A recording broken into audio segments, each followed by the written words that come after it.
Hello Year 5. How are you all? I hope you're all well.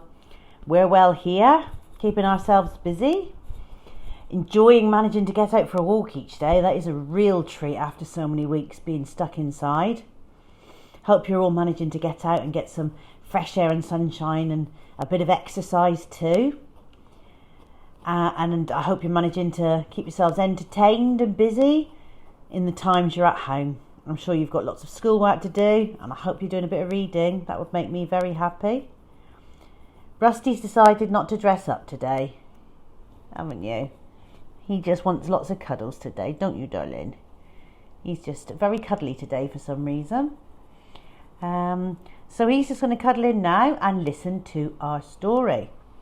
Okay, a book I've not read myself yet, Flat Stanley. So this is going to be as interesting for me as I hope it is for you. Get yourselves comfortable, and here we go. Here we go then, Flat Stanley. Chapter 1, The Big Bulletin Board. Breakfast was ready. "I'll go and wake the boys," Mrs. Lambchop said to her husband, George Lambchop.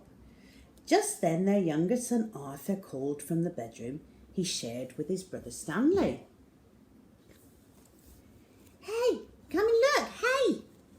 Mr. and Mrs. Lambchop were both very much in favour of politeness and careful speech. "Hares for horses, Arthur, not for people," Mr. Lambchop said as they entered the bedroom. "Try to remember that." Excuse me," Arthur said, "but look." He pointed to Stanley's bed.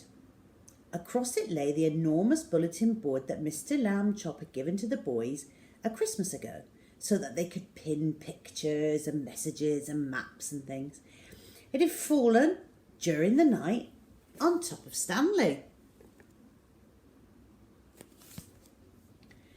But Stanley was not hurt. In fact, he would have still been sleeping if it had not been for his brother shouting. "What's going on here?" he called out cheerfully from beneath the enormous board.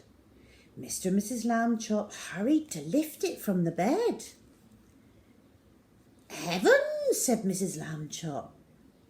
"Gosh," said Arthur, "Stanley's flat." "As a pancake," said Mr. Lambchop. "Darndest thing I've ever seen."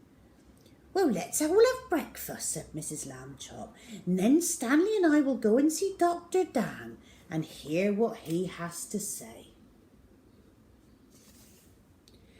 The examination was almost over. "How do you feel?" Dr. Dan asked. "Does it hurt very much?" "I sort of felt tickly for a while after I got up," said Stanley Lambchop, "but I feel fine now." "Well, that's mostly how it is with these cases," said Dr. Dan. "We'll just have to keep an eye on this young fellow," he said when he'd finished the examination. "Sometimes we doctors, despite all our years of training and experience, can only marvel how little we really know." Mrs. Lambchop thought that Stanley's clothes would have to be altered by a tailor now, so Dr. Dan told his nurse to take Stanley's measurements. Stanley was about 4 feet tall, about a foot wide, and half an inch thick.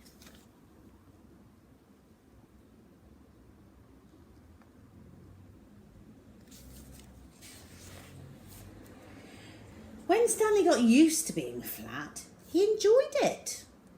He could go in and out of rooms, even when the door was closed, by just lying down and sliding through the crack in the bottom. Mr. and Mrs. Lambchop said it was silly, but they were quite proud of him. Arthur got jealous and tried to slide under the door, but he just banged his head. Being flat could also be helpful, Stanley found. He was taking a walk with Mrs. Lambchop one afternoon when her favourite ring fell from her finger. The ring rolled across the pavement and down between the bars of a grating that covered a dark, deep shaft. Mrs. Lambchop began to cry. "I have an idea," said Stanley. He took the laces out of his shoes and an extra pair out of his pocket and tied them all together to make one long lace. Then he tied that to the back of his belt and gave the other end to his mother. "Lower me," he said, "and I'll look for the ring." "Oh, thank you, Stanley," said Mrs. Lambchop. She lowered him between the bars and moved him carefully up and down and side to side so that he could search the whole floor of the shaft. 2 policemen came by and stared at Mrs. Lambchop as she stood holding the long lace that ran down through the grating. She pretended not to notice them.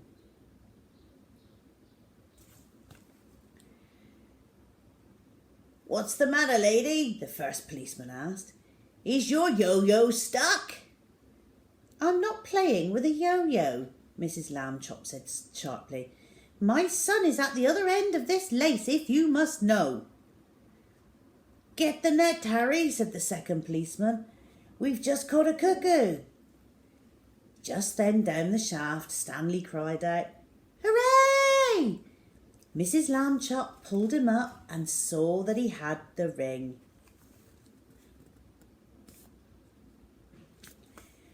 "Oh, good for you, Stanley," she said, and then she turned angrily to the policeman. "A cuckoo indeed! Shame!" The policeman apologised. "Oh, we didn't get it, lady," they said. "We have been hasty, we see that now." "People should think twice before making rude remarks," said Mrs. Lambchop, "and then not make them at all." The policeman realised it was a good rule and said they'd try to remember it. One day Stanley got a letter from his friend Thomas Anthony Jeffrey, whose family had recently moved to California. A school holiday was about to begin and Stanley was invited to spend it with the Jeffreys. "Oh boy," Stanley said, "I'd love to go." Mr. Lambchop sighed. "A round-trip train or aeroplane ticket to California is very, very expensive," he said. "I shall have to try and think of some cheaper way." When Mr. Lambchop came home from the office that evening, he brought with him an enormous brown paper envelope. "Now then, Stanley," he said, "try this for size." Well, the envelope fitted Stanley very well. There was even room left over, Mrs. Lambchop discovered, for an egg salad sandwich made with thin bread and a flat cigarette case filled with milk.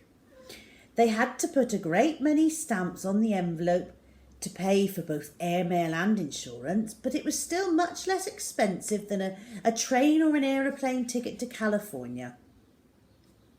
The next day, Mr. and Mrs. Lambchop slid Stanley into his envelope along with the egg salad sandwich and the cigarette case full of milk, and they mailed him from the box on the corner.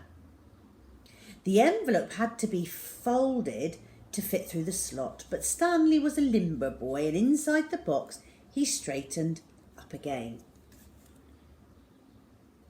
Mrs. Lambchop was nervous because Stanley'd never been away from home before, let alone in an envelope. She rapped on the box. "Can you hear me, dear? Are you all right?" Stanley's voice came quite clearly. "I'm fine. Can I eat my sandwich now?" "Oh, wait an hour and try not to get overheated, dear," Mrs. Lambchop said. And then she and Mr. Lambchop cried out, "Goodbye, bye-bye," and they went home. Stanley had a fine time in California, and when the visit was over, the Jeffreys returned him in a beautiful white envelope they'd made themselves. It had red and blue markings to show that it was airmail. Thomas Jeffrey had lettered it "Valuable and Fragile" and "This End Up" on both sides. Back home, Stanley told his family that he'd been handled so carefully he never felt a single bump.